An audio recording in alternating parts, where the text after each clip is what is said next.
மகாபாரதம் போர் முடிச்சதுக்கு அப்புறமா கிருஷ்ணர் காந்தாரி கொடுத்த சாபத்தால இறந்துடுறாரு. கிருஷ்ணரே இறந்துட்டாரு அப்படின்னு சொல்லிட்டு தர்மன் தன்னுடைய சகோதரர்கிட்டயும் மனைவி கிட்டயும் நம்மளுடைய காலமும் இந்த உலகத்துல முடிவுக்கு வந்துருச்சு அப்படின்னு சொல்லிட்டு அவங்க அர்ஜுனுடைய பேரனான பரிசித்த அந்த நாட்டுடைய ராஜாவாகிட்டு இமயமலையை தாண்டி இருக்கக்கூடிய மேருமலைக்கு போகலாம் அப்படின்னு நினைக்கிறாங்க.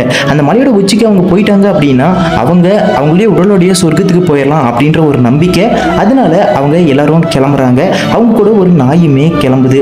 அப்ப அவங்க லைனா ஒவ்வொருத்தரா மேருமலையோட உச்சிக்கு போய்கிட்டே இருக்காங்க. அப்படி போய்கிட்டே இருக்கும்போது ஒவ்வொருத்தரா இறந்துகிட்டே இருக்காங்க.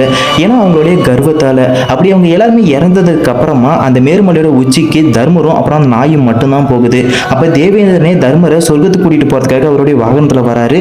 அப்ப தர்மரும் அப்புறம் அந்த நாயும் அந்த வாகனத்துல ஏறுறாங்க. அப்ப தேவேந்திரன் நாய்கள் எல்லாம் சொர்க்கத்துல இடம் இல்லை அப்படின்னு சொல்லிடுறாரு. அப்ப தர்மர் தேவேந்திரன் கிட்ட என்ன நம்பி வந்த இந்த நாய்க்கு சொர்க்கத்துல இடம் இல்லை அப்படின்னா எனக்கும் வேணாம் அப்படின்னு சொல்லிட்டு என்னையும் இங்கே விட்டுருங்க அப்படின்னு